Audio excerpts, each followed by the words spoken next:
Hi, everyone. I'm Bill Squadron, President of Our Energy Policy, and thank you for joining us today for our webinar on the important issues associated with coal and the energy transition. We have a terrific panel who will be discussing these issues, and I'll be turning it over to them in a minute.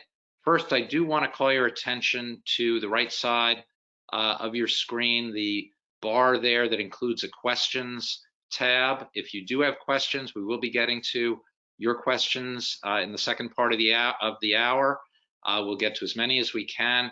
Please type them in, and we'll get to them in due course and hopefully get to as many as we possibly can.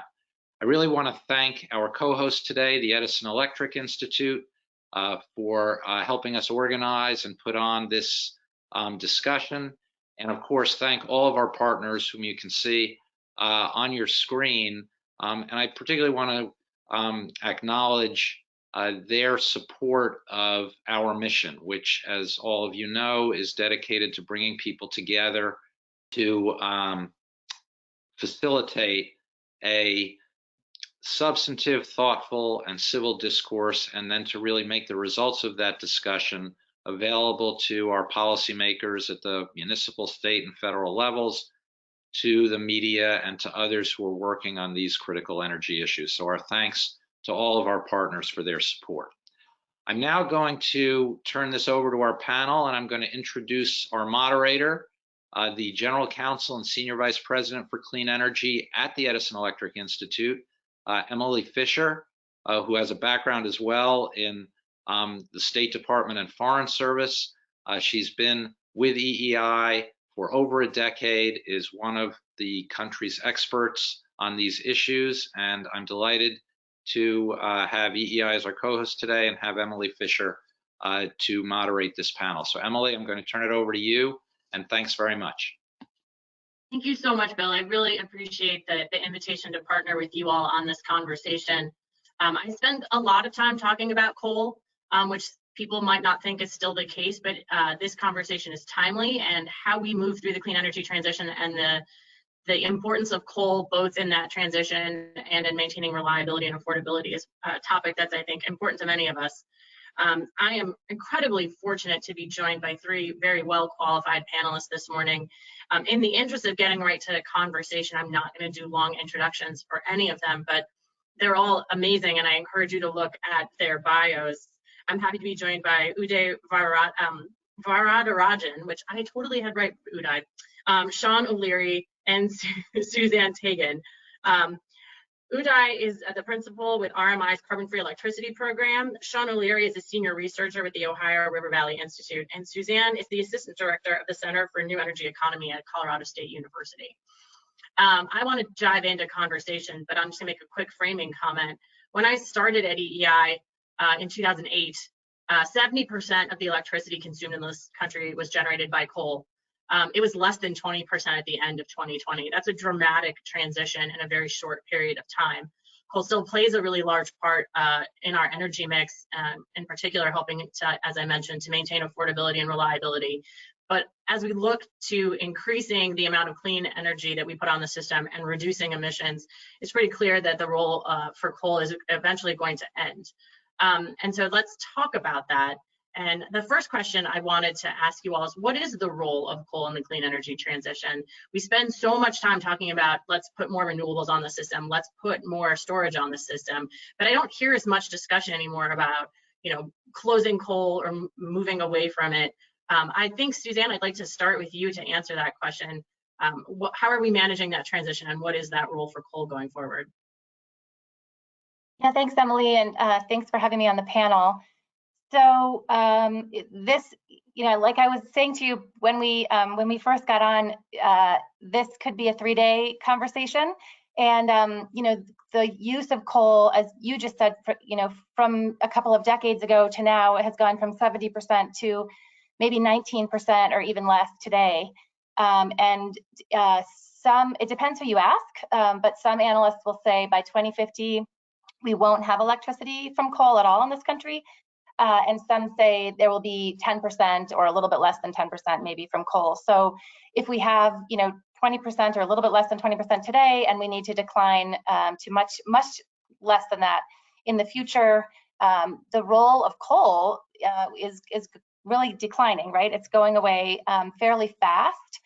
This is an energy transition, and we've gone through many industrial transitions in this country before. We've gone through, the textile transition and the lumber transition, but we haven't done those ones very well. We haven't been very inclusive. We haven't been very collaborative, and we haven't been as thoughtful as we need to. So it would behoove all of us to do a better job in this coal transition because more energy transition is coming, right? The role of oil and gas is also in question in the future. If we have autonomous vehicles, what will the drivers do, right? So there's this question of electricity and what we can do with the electricity infrastructure from coal. And then there's the question of economics and how the market's going to change. And then there's also a question of culture. It's a social change. It's not just an economic change, right? So I think we probably don't have time to go in depth into all of those during this hour, unfortunately. But I think the role of coal is, we know that it's declining. We have to be really careful how we do this transition. We have to do it better than we've done the other transitions. And I think during this hour, we'll hear from the speakers about solutions for utilities. If they've invested in these power plants and now have stranded assets, can they use tools like securitization? And for the workers, can we provide bridge wages? Can we provide worker retraining? So I think this is just sort of teeing it off. But the big answer is that coal is declining quickly. More than 200 communities will go through coal plant or mine closures in the next decade, and maybe even more than that. So we need to figure out, how to take care of this very quickly. I think that was a terrific answer, and I think highlighted a number of topics that I think we'd like to get into today. But next, I'd like to ask Uday if he had any opening thoughts about the role of coal in this transition. Sure, and maybe I'll second most of everything that Suzanne just said, and maybe add to that I do think that it's rather important that we also acknowledge that while the economics are partially driving this transition, it is also a transition that's being driven to a good degree because of public policy and public benefits at the end of the day. The move away from coal was at the heart of the industrial transformation that has delivered the modern world. And we can't forget that, but we now are having to deal with the legacy of all of the coal that we've already burnt and are continuing to burn in air pollution, in climate. And while the economics of coal have deteriorated, it is important to acknowledge that is to some degree being driven because these other policy drivers, these needs to address this legacy, are as important as they are. And it comes back to the role that the public sector does have to play in making sure that this transition, which is in part at least being driven by these public needs, addresses what are otherwise very localized and severe impacts on communities and also on customers. This is not the fault of the customers or communities at the end of the day. It is being driven by something that we have a greater public good to try to achieve. And to that point, I think this is where tools that are starting to emerge in states like Missouri and Kansas, as well as in Colorado, like securitization, can be really interesting to address this. But it's also important, and I just wanted to make one other note on sort of the role of coal. Because this is being driven in part by public policy, there are going to be twists and turns, and we're seeing one this year that I need to acknowledge, which is, part of the reason the economics has been poor for coal is because gas has been so cheap. That is not the case right now, and may not be for at least the next few months, and we're seeing a resurgence in coal this year. And indeed, we would expect that there would be, because of that volatility, some additional, we don't think this is going to be a perfectly smooth decline. This is not something that's unexpected. On the other hand, the policy drivers are ever present and only increasing in, and really the public good reasons to move away are getting ever more significant, as we're seeing with wildfires and the climate change impacts, as well as pollution impacts. And And I think it's going to be critical that we have a productive conversation and an approach to this transition, exactly as Suzanne said, and that we need to have the public sector, the civil society, and the private sector work together to make sure that this is different from other transitions, not the least because of this public need that's driving the transition. I am really excited that you mentioned the economics and the changing economics around gas right now. You know, we have relied, I think, on the economics to drive a lot of deployment of cleaner resources in the near term. And the changing price of gas, I think, helps both deployment of renewables, but it also does have some implications for coal. And I actually think it'll be interesting. I think emissions from the sector, which are down 40%, as of the end of 2020, might go up a little bit. And we're not going to lose a lot of our gains, but I think they might go up a little bit relative to last year as a result of that. So I think that's a really salient point and an important thing to remember, and also the role of public policy. So I'm going to turn to Sean to see if he has any opening comments on this first question. Oh, Sean, I think you're muted. I'm sorry.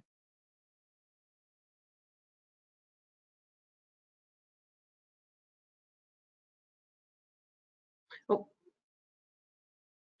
Thank you. Maybe there we go. I'm here. No, thank you very much. And yeah, I certainly agree with everything that Uday and Suzanne said.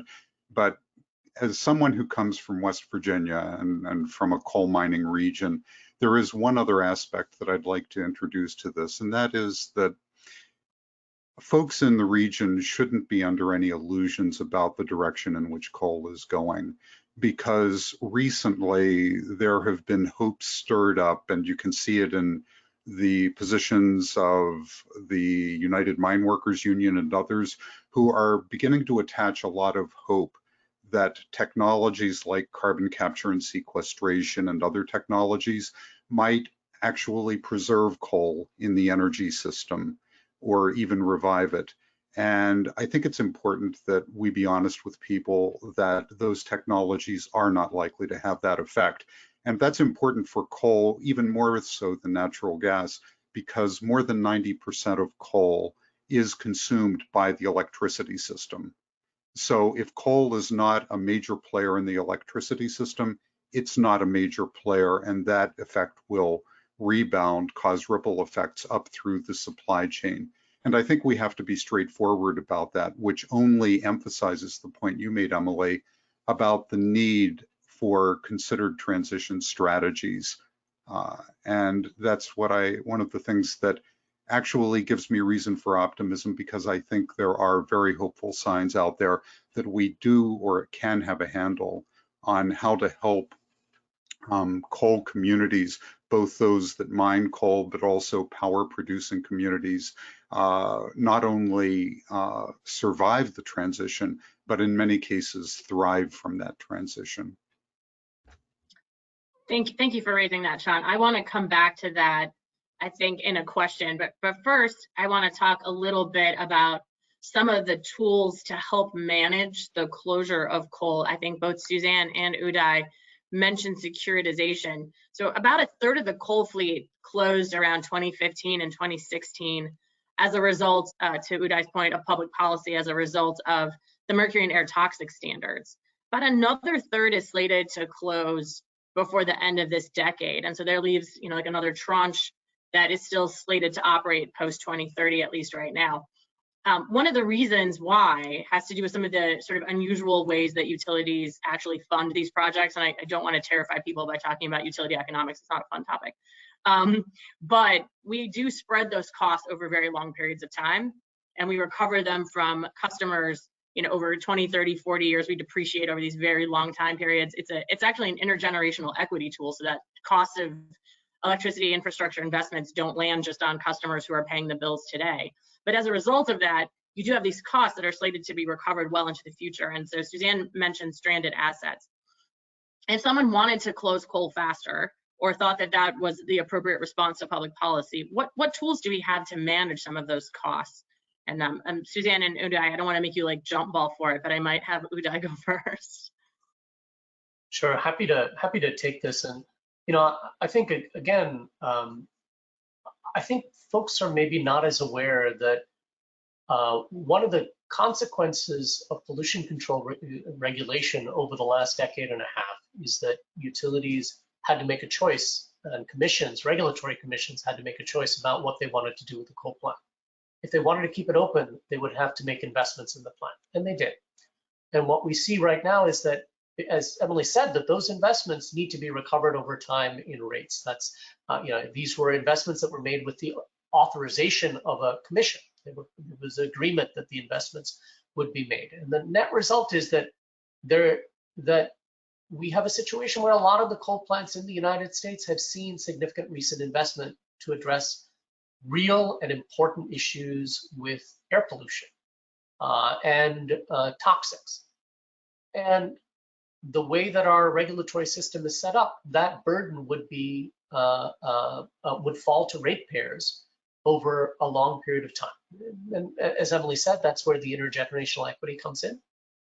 But if we're asking now, because of climate, not just because of pollution, but partially because of climate, and because the economics are shifting, for us to move more rapidly towards zero carbon resources and to reduce the utilization of these existing resources, that burden can end up creating significant challenges to customers. And one thing to remember here is, when we think about ratepayers, we might think about, companies that use a lot of electricity, but the reality of, ultimately who pays for energy is that energy burden falls by far and away the most heaviest on folks who make the least money. It is the disadvantaged who pay the most in rates. And reducing energy burden is can have an enormous benefit. And that's ultimately what tools like securitization do. They acknowledge that we've had this history where public policy is asked for us to invest to make sure that we don't have pollution that is going to adversely affect all of us as a result of continued delivery of electricity or production of electricity. And what a tool like securitization can do in this context is to allow us to more cost effectively pay off this debt in ways that reduce the burden of that debt. Uses some creative financing to significantly reduce the financing cost and burdens of that, basically ratepayers continuing to pay their bills. Now, why do we want ratepayers to keep paying their bills? Well, it's because we actually want to finance a whole lot of clean energy, and investors are going to want to have nothing to do with paying, with investing in new clean energy if they don't believe that they're going to get paid for their investments. That's another reason why effectively, if we want to make the clean a reality, we can't sort of not pay off this debt. And we also want to pay it off, but we want to pay it off in a way that minimizes the burden on those who are most vulnerable. And that is what tools like securitization can help do. And it's not only that, but these same financing tools, if we're going to use them to pay off our old debt, that debt shouldn't just be debt that's owed to a utilities investors.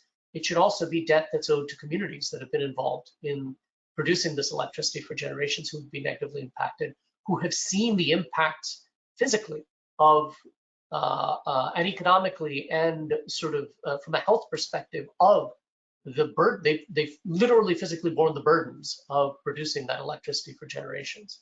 And it is in some sense, a tool that can help mitigate both those sets of burdens on the communities, on customers, as well as on those communities through some, by reducing the financing costs of paying back investors effectively, paying them back upfront and using low-cost debt to achieve that goal.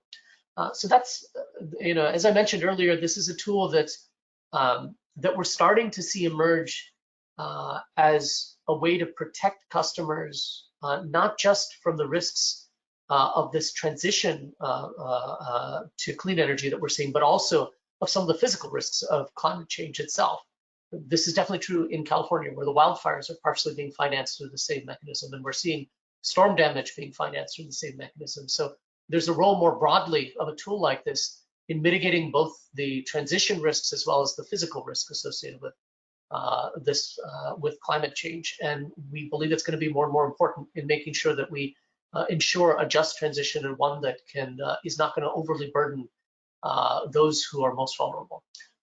So Suzanne, I'd love for your further thoughts on the tool as well. Well, when I get questions on securitization, I let people know that they should talk to Uday. So I don't want to add to the securitization tool piece, but I guess another angle of this is the regulation and the roles that regulators play. And some states, some regulators are now including in their integrated resource plans, when they have, when they're discussing securitization, they're including public benefits, and in that is the discussion of impacts from the coal transition or impacts from the energy transition. And as some states pursue securitization, they might include like a transition impact fund or something like that, and maybe that would focus on labor. Often they are, that's kind of a discrete area that they can focus on and make sure that they're collaborating with labor, who's also collaborating with the legislature. So I think there are, different angles that states can take, whether that's legislative or regulatory, but the best outcomes are, of course, when we're working with the environmental groups, the utilities, labor together, and that's hard. We did manage it in Colorado, and there have been also studies in other states, usually done by a university and then presented to the PUC or the PSC or whatever you call your utility commission. But that's just a kind of another avenue or another tool we have in securitization and kind of in the energy transition to protect workers and communities, and also to protect the ratepayers. That's great. I always am worried that at this point, after spending so much time in the electric sector, that I essentially speak a foreign language. And so I just wanted to make sure that we explain, trust me, like I do it all the time. Like I could probably do a whole lecture in acronyms if I really wanted to. But I just wanted to make sure that we were clear about like what securitization meant so that everyone would understand. And it's basically selling the debt for the undepreciated balances for those investments that Uday was talking about to investors, who then get their costs recovered through a charge on electricity bills, on everyone's bills monthly. That's a real shortened way of saying it. Sometimes I think people freak out a little bit when you talk about securitization because of its association with the mortgage crisis. But it takes that debt off of the utility books. It manages it going forward for the customers by sort of stopping it at a point in time and saying this is the only amount, and then they pay a little bit on a monthly basis. But I think something that's important to note is that it requires the participation of state regulators, as Suzanne pointed out, and state legislatures. So it's not really a federal tool. Do you guys have any thoughts about, what kinds of federal tools could be helpful in this case, or is this really just an issue that needs to be managed by state utility regulators? Maybe I'll jump in to say that in principle, the specific mechanism of private lending and securitization is indeed something that really can only be executed at a state level, but it doesn't mean that there can't be lending that does something very similar to securitization that the federal government could engage in. So it certainly isn't impossible for the federal government to choose to do this. And certainly it would, in many ways, it would simplify matters if the federal government were to make available a tool like this more broadly to address transition needs. At the end of the day, I was mentioning, I'm trying to emphasize that this is the responsibility is a public one, and the federal government is better placed than in many ways in a lot of state governments in making something like this possible. It is possible for state governments to do the same.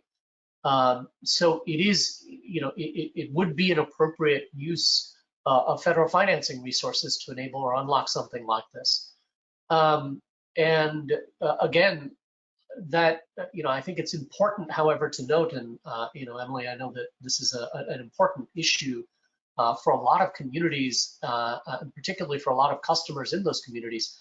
At the end of the day, this is a tool that is still going to be at the discretion of, that can only be used at the discretion, even if it were made available at the state level or at the federal level, at the discretion of regulators and utilities who know their physical system best. You don't want to use this tool if, unless you're fairly certain that the fundamental services that are being provided are still going to be just as reliable, just as cost effective. And that power really shouldn't, would not be usurped by any either state or federal action along these lines. At the end of the day, a state regulator needs to work with customers to make sure that they're comfortable that they are going to have reliable enough power regardless of what the government does. And the final thing I'll just note is that it's also important for the federal government to play a role in, I think it's entirely appropriate for the federal government to play a financing role writ large in this transition. If we're going to be asking utilities across the country, that customers and communities, to act on climate, and we're asking them to act in a way that requires, as I mentioned, would otherwise require early retirement of assets that could create what is in effect additional costs on customers having to pay for both the generation that they basically pay for pollution control equipment along with the new generation that they might need, the cleaner generation or the climate mitigating generation, then it makes some sense for the government to defray and help finance these enterprises. And I think there are other tools like making tax incentives more effective for the bulk of utilities across the country that can really make a difference here, along with tools like securitization. Ultimately, none of this, these are tools that effectively are carrots rather than sticks, but they provide powerful carrots that actually work for these utilities, and in many ways could help utilities and their regulators make a choice that works for their customers. Great, thank you. So Sean, we talked a little bit about addressing the economics of the coal transition and making the economics work out for the owners of this generation. How do we address some of the social elements? Both Suzanne and Uday mentioned that you could wrap in some community support through some of these tools like securitization, but as someone who lives in these communities, what are your perspectives about what we need to do to manage the transition from a human and a community perspective?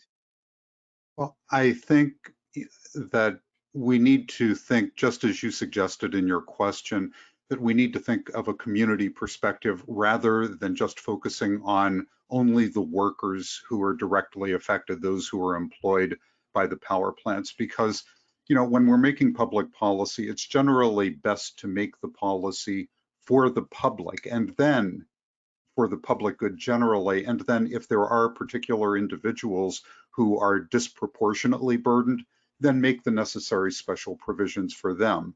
And that's a model that we've seen working. My organization, the Ohio River Valley Institute, recently put out a report on an example of the community of Centralia, Washington, which is in the process of retiring a coal-fired power plant, and which since the retirement started has seen an economic boom. And it's a town that was truly a coal town. Both its largest employer was a coal mine, and its second largest employer was a power plant that is now being closed. But the thing that I think makes that work, and that builds off of a point Suzanne made, is that when plants close, whether it is early relative to their originally intended retirement date or not, oftentimes there are savings to be accomplished by closing early because they get to avoid costs associated with technology upgrades required to meet pollution standards and other things. Those savings from avoided costs can be repackaged, at least a portion of them, as economic transition funds for communities. And as we've seen in the case of Centralia, Washington, the reinvestment in that case of about $55 million in transition funding, which is being parceled out in grants in the areas of energy efficiency, education, and new clean energy generation, have triggered a stimulus to the economy that has actually created about 3 times as many jobs there as are being lost. And I would add, because one of the other concerns that people often express about transition is, what about the quality of the jobs? Because typically jobs in, whether it's coal mining or in operating power plants, are among the highest paid blue collar jobs available in communities. And so I think it's very worth pointing out that in the Centralia example, for instance, as well as the rate of job creation going at more than double the rate of the national average, wage growth is also 50% higher than the national average there. Now that's across the economy as a whole. All of that said, inevitably there are some people, who worked at the mine, who work at the power plant, who may not come up with new jobs and new employment that pay as much or are as good as what they had there. There are certainly people in any transition who are going to be disadvantaged. And one of the virtues, I think, of the Centralia model is that they are dealing with that not just through worker retraining, but through educational benefits that workers and their entire families can use, because they had the wisdom to recognize that it's not just a worker who's affected by this, it's a family, and most families work as economic units. And by making the educational transition funding available to the entire family, they've managed to achieve just a remarkable effect there.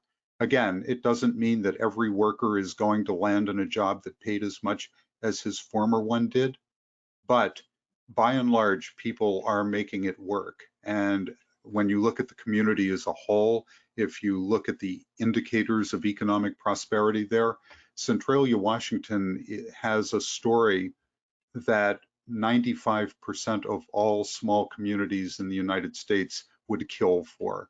And it's a place that has lost its primary employers, but is thriving in spite of that fact. That's a really amazing case study, and I'm happy to learn about it, Sean. I will say that's where a lot of my member companies are right now, knowing that they're the largest employer and sometimes like the largest contributor to the tax base in an area. Closing those units does cause them consternation because they're concerned about the impacts on those local communities, and that's a really interesting case study. And I want to ask Suzanne if she has some additional thoughts about that kind of worker and community transition. Yes, this is one of the 3-day discussion parts. I guess I would, I think the example of Centralia is great because of how proactive the planning was and how inclusive the planning was. The state and the utility and environmental groups worked together with the community. And so that has to be a big part of this transition is, if we want to do this better than we've done in the past and we want to build a model for how to do it in the future, inclusion is intentional, right? So we can't just put a notice up that says there's a meeting about, what's going to happen when our coal plant goes away. We have to go to the teachers in that community and ask them what their opinions are. We have to go to the people who work at the grocery store and go to the people who are impacted by these decisions. Of course, community leaders will be involved in those discussions, hopefully, but we just have to be more inclusive, I think, than we have been in the past. And I do like the Centralia example. It's a pretty unique case, the way all of that happened, but every town is really different, and the only people who know what's best for that town are the people who live in that town. So I think we have to be careful not to come up with a solution for this, this state's coal plants.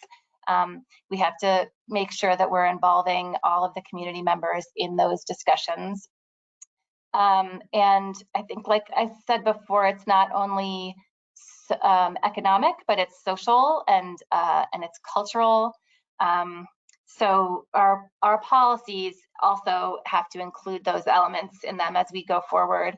I talked to one coal miner in Routt County, Colorado, who was 28 years old, and he had retired actually from coal mining. He was doing something else, but he had been working in the coal mine for 10 years, from 17 to 27. He worked in the coal mine. He had had 2 shoulder surgeries because of the equipment he had to use underground, and he loved coal mining. And he said, I didn't want to do it anymore because I have a daughter and I want to see the sunlight. And when I work down there, I don't get to ever see the sunlight. We work really long hours. It's really hard on your body. But he said, I encourage anybody to try it. Most people can't hack it because it's a really hard job. But he was grateful also that he didn't have to deal with the hazards of the job anymore. And his pay was, I think, at about 60% of what it used to be. As a 28-year-old getting out of that profession, he worked for a town and he did infrastructure work for the town. And he said, one of the best things about being a coal miner is that you can do anything. It's kind of, I think, like being a farmer, where you can't run to the hardware store every 15 minutes and you can't really ask for help. You're down there with your crew or you're out there in your field. You have to solve the problem. So they can kind of fix anything. They know how to problem solve. And certainly on the crew of miners, they really rely on each other. So it taught him a lot of valuable skills. And he said, I could get any job around here that I wanted to. It's not going to pay as well, but I also see the daylight and I see my daughter, and I don't have to deal with the hazards. So, there are trade-offs, and there's not going to be a silver bullet, job that comes into a town or factory that comes into a town and says, okay, all the coal miners can now do this thing, right? So I think we as a more academic or policy community have to be careful that we're not saying, the coal miners can be solar technicians, they might not want to do that. That's a lot less money for them. So we have to do retraining in a really conscious way and make sure that that's also what the community wants. There are a lot of different ways to diversify the economy, and you can't always have solar power in a location that might not have a good solar resource or a good wind resource or a good, name your renewable resource. But there's so many more things to say, and I will stop there. But I want to emphasize that coming kind of from the outside, it's easy to see the whole nation and say we're switching from coal to renewable power. But each town is not doing that, right? So each town is switching from coal to something, hopefully, but it's not necessarily going to be renewables, and it's not going to be one thing, right? They're all different. Yeah, well, to Uday's point, there might be a way to also use creative tax policy. We saw with some of the COVID legislation that was passed last year to incentivize worker retention, are there ways to incentivize employers, like some of my member companies, to retrain within the utility structure? I mean, every report that I read about the transition and how we get to a net zero economy says we need to double or triple the amount of transmission infrastructure we build. Are there ways to incentivize worker retention so they can keep the jobs if they want to keep them, or as you pointed out, Suzanne, help people thoughtfully think about what would be an appropriate next step and what kind of training is needed?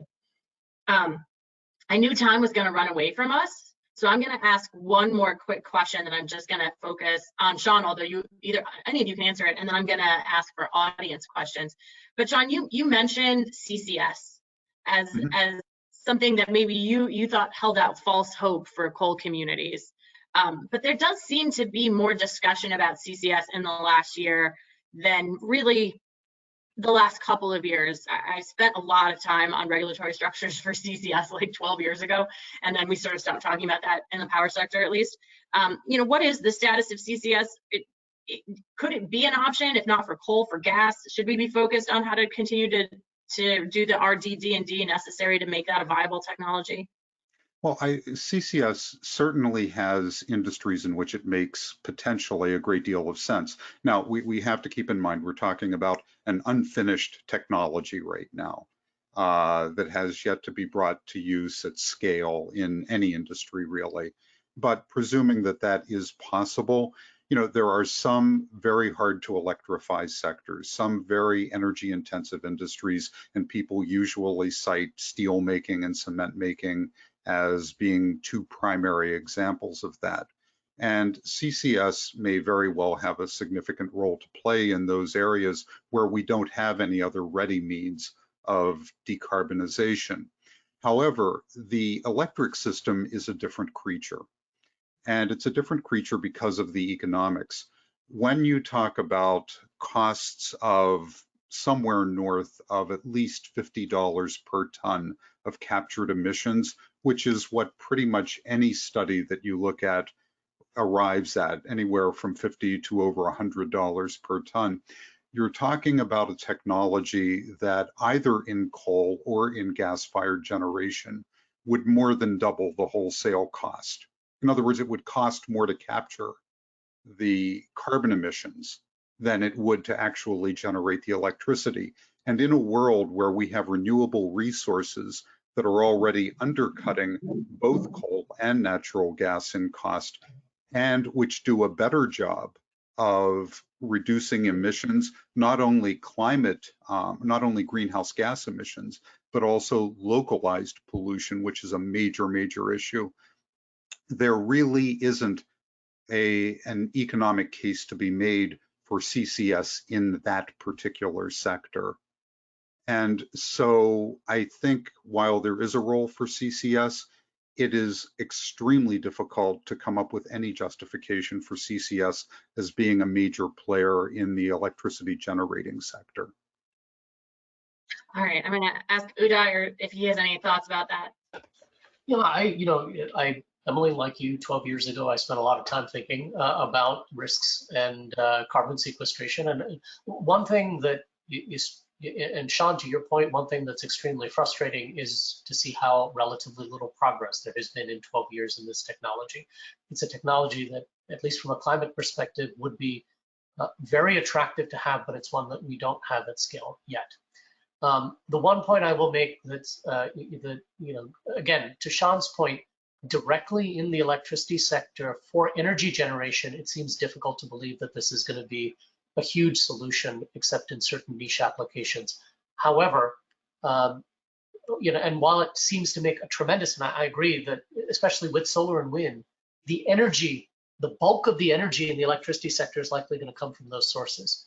But there is still value in sequestration, at least the storage piece, if not necessarily the capture piece, in providing important offsets that might be important for achieving clean flexibility in the near term. That is, we need a grid resource. We need a grid that's not just delivering the energy, but does it when we need it to. And that's hard to do right now with clean resources and storage. It's expensive. And right now, it isn't crazy to imagine that we can use sequestration as a tool to allow us to achieve what is effectively closer to a net zero electricity sector at some point in the not too distant future. And there are a lot of different pathways for that, but they don't necessarily involve capturing carbon from coal plants. In fact, generally they don't. That capture makes more sense at ethanol facilities. It may make more sense, for example, in certain methane reforming facilities for hydrogen production than it does for anything having to do directly with an operating electricity sector asset. But at the end of the day, that can be helpful in creating, again, fuel and flexibility in the system. And apologies for the technical geek out there, but that's where there is some real value, or there could be value. And it's interesting, and we got to keep an open mind for that piece of the puzzle. On a forward-looking basis, that's where there may be real value, but it's not something that looks like it's going to save the use of coal and fossil fuels for the bulk of the energy. That really seems like it's cheapest from solar and wind right now. Great. Well, I'm going to ask Alicia from our energy policy for the audience questions, but I appreciate those observations, Uday, about the potential role of a CCS in other industries. I think we might use it for gas, maybe. We'll see. Thanks, Emily. We do have a number of questions that have come through. If you would still like to submit a question, please send it through in the questions panel of your GoToWebinar panel. Our first question: coal use is increasing in China because they need it to avoid blackouts and also to make steel and in other metallurgical processes. Is it realistic for us to eliminate coal generation completely in the United States and globally when it is needed for these roles? So I don't know do I get to pick on which one of you needs to answer this question, or do we take volunteers? I'll volunteer to say something about it, I guess. I'll say that we do, the use of coal right now in China is the fact that that they're in fact in a position of being short on coal is reflective in my opinion, of a lack of resource diversity in the investments that they've made in China at this point. They actually have the opportunity on a forward-looking basis to deploy wind and solar at scale, and I think they could do so at scale and avoid and mitigate some of the dependency that they currently have on coal. And I think they realize that, they know that they need to do that to avoid these kinds of outcomes in the future. And that's similar to where we are in the United States. I think if we could have moved more rapidly to deploy clean energy, we would have avoided these kinds of outcomes. And I think we're in a place where it's getting cheap enough where this is the right thing for us to do collectively across the world. We should not be dependent on energy. We should not be dependent on fossil fuels for energy. We should be dependent on them for some level of storage and for flexibility. And that will hopefully, and I think this is realistic, significantly reduce the volatility of energy costs and allow us to use our precious remaining fossil fuels for what they are most valuable for, which is providing system flexibility when the sun isn't shining and the wind isn't blowing. But it's ridiculous to keep using these fuels up for just producing energy when we could be doing it much smarter, much cheaper with cleaner resources. We should be using them for flexibility, not for energy. And that's a better path forward for the whole, for not just the United States, but the entire, for the world writ large, economically, for the public, for the climate, for everything. Suzanne or Sean, do you have anything you'd like to add before we have Alicia ask the next question? Well, I would only add that I support what Uday just said and would observe that in the case of China, when you talk about the blackouts and the concerns that exist there, that has a great deal, the way in which they're responding to that situation has a great deal to do with their existing install base and trying to make better use of it. The resources that they have now are those that they've developed over the last 50 years. And they're trying to make the best of a difficult situation right now. That doesn't make it a blueprint for how to go about this going forward. And China is making efforts to transition, and I'm sure we'll continue to make those efforts. And just on that note, quickly, I would say that we still use more electricity than, as per person than other countries in the world. So it is up to us to lead in this energy transition. We've been using the most electricity. We need to be the solution. So I think that's a good way to put it, Sean, is to say what should the blueprint be? We should be the ones who are developing this blueprint and be the leaders in this. China also has more wind and solar than any other country in the world. So they are trying to transition, and they're also using really old infrastructure, right? They have not modernized a lot of their grid. And then, Emily, you brought up reliability a little bit, and I think that's probably a topic for a different webinar, but people do worry that if we get rid of coal, will we still have reliability? Well, certainly there are still other fossil fuels. Like Uday said, there's still other ways to get flexibility in the system. We have storage, which is getting a lot cheaper, and we have a lot of dollars going into innovation. So I'm not as worried about reliability. Wind and solar have become much easier to predict over time. System operators can do that really well.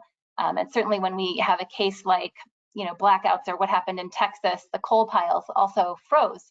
Right, the gas lines froze, the coal piles froze, the wind turbines froze, it all froze. So we need to do better all around in that one, but coal would not have been the answer for that. Emily, may I kick a word in also on behalf of energy efficiency?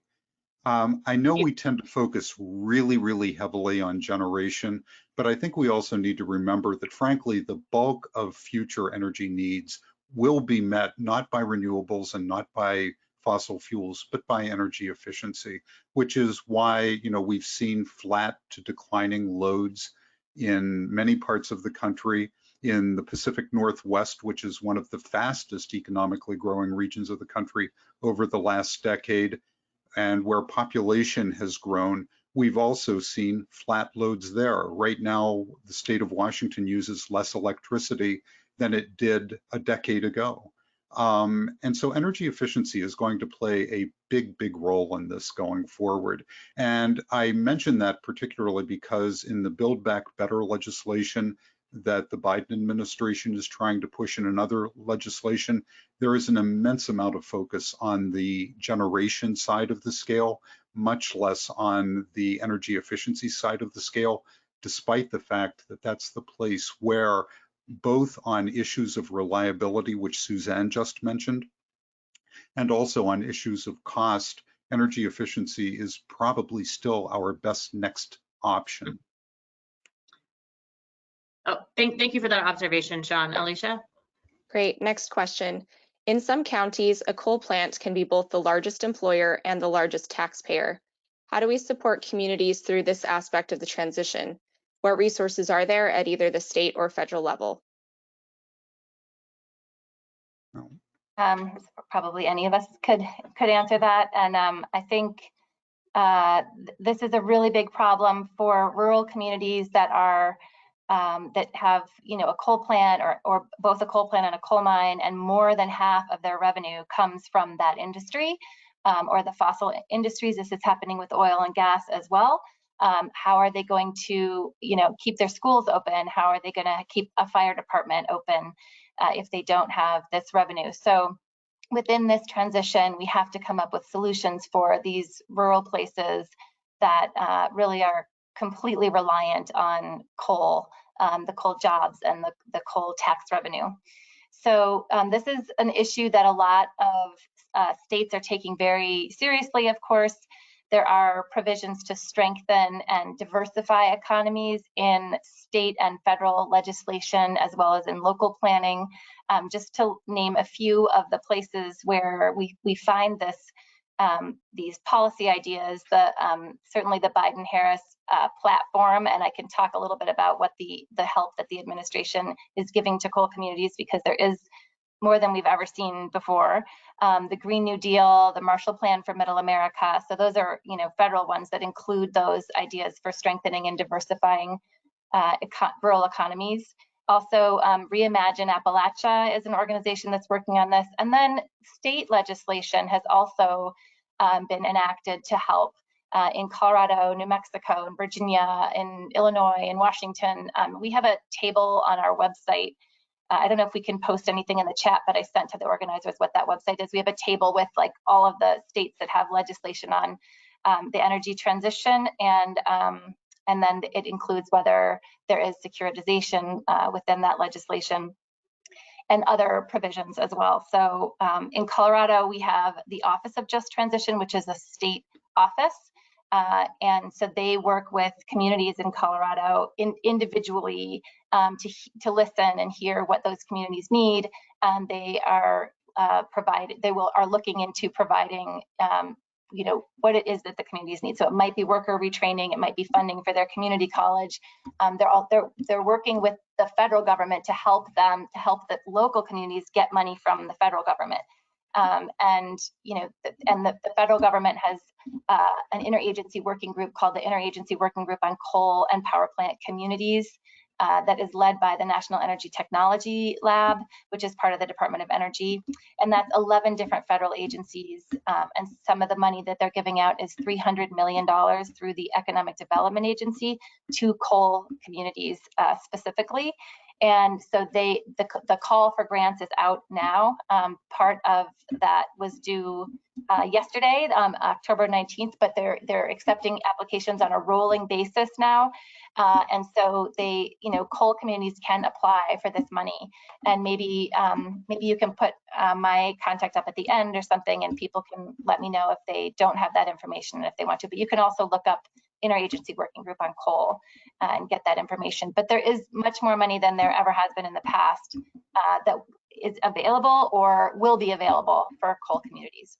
I would just encourage you, in response to the question, your question just described Centralia, Washington to a T. The coal mine was the largest employer, the power plant's the second largest employer.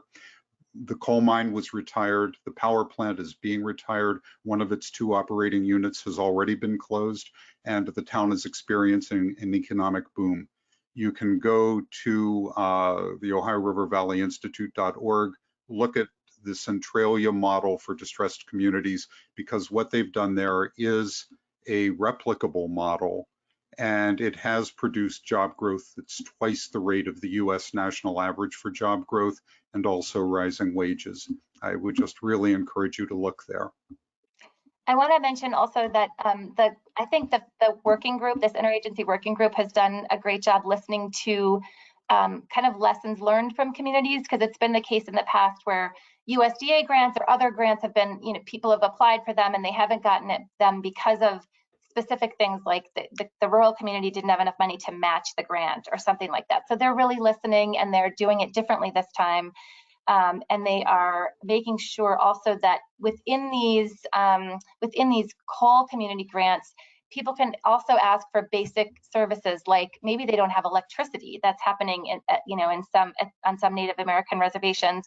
Maybe they don't have access to clean water. Maybe they don't have access to broadband. So the first thing we need to do, right, is meet those basic needs, and then we can do things like job retraining and skills mapping for the workforce retraining. We can do another whole webinar on my second favorite topic, which is how utilities can help bring middle mile broadband to unserved and underserved communities who don't have access to the internet, which is really a great topic, and potentially some great funding for that in some of the bills we're seeing. Alicia, do you have other questions for us, or are we running out of time? Yes, definitely a few other questions. This question is, what can policymakers do to regain the trust of coal-dependent communities? Coal communities would like policies that are pushed forward to be equitable, and they want the needs of their communities to be kept in mind.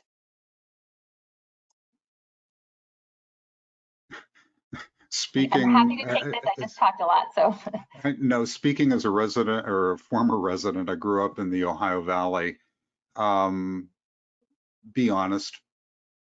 Quit holding out hope where it doesn't exist, because that not only is it cruel to do, it discourages people from developing plans for economic development that really are viable, because they sit and wait and hope and nothing happens.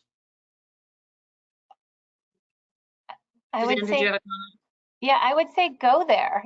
Go there, not to the touristy area and give a talk, but go there and listen to them.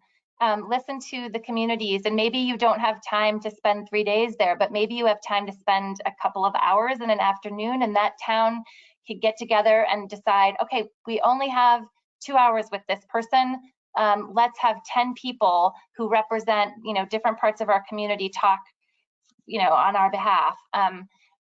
Trust is built over time, and the rural community members have heard podcasts and heard people who sit in ivory towers say, well, rural people don't understand climate change, and people in those communities, they don't get it.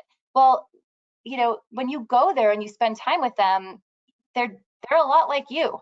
I don't get what they do for their job maybe, and they might not get what I do for my job, but we can talk about it, right? We can listen and listen to what they actually need and what they care about, because it's very similar to what we care about. So I think it's really hard to understand climate change as a whole, or it's really hard to look at the smokestacks that are coming out of your coal plant, and that's water vapor, right? Coming out of that coal plant, what you're seeing is water vapor, and that's what you tell your visitors. You're like, we have scrubbers on there, it's not pollution, that's water. Well, that is true. They are seeing the water vapor, and what they're not seeing is the pollution that's coming out, right? But that's hard to understand if you haven't studied that, or that's not your thing. So I think we need to do a better job of bridging the urban-rural divide and do better at listening.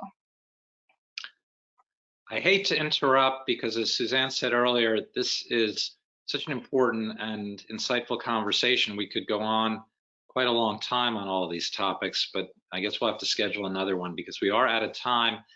And I want to be respectful of our audience and really thank everyone for joining us today. And particularly our thanks to Emily and Uday, Sean, and Suzanne for taking their time and being part of such an important conversation. So once again, thanks to everyone. I would like to encourage everybody listening to take advantage of the Our Energy Library, which is on the OEP website and which has resources, including quite a number related to the topic we just discussed today, but really across all energy issues. And for those of you who are working on different parts of the landscape, please take advantage of that resource on the Our Energy Policy website. Finally, just want to call attention to the fact that we do have an event next week coming up. Be on the lookout for it on free markets and decarbonization, the energy transition. Once again, my thanks to our terrific panel, our great moderator, to EEI for co-hosting, and to all of our partners for your continued support of our work. So to everyone, have a great rest of the week, and thank you once again for taking the time to join us today.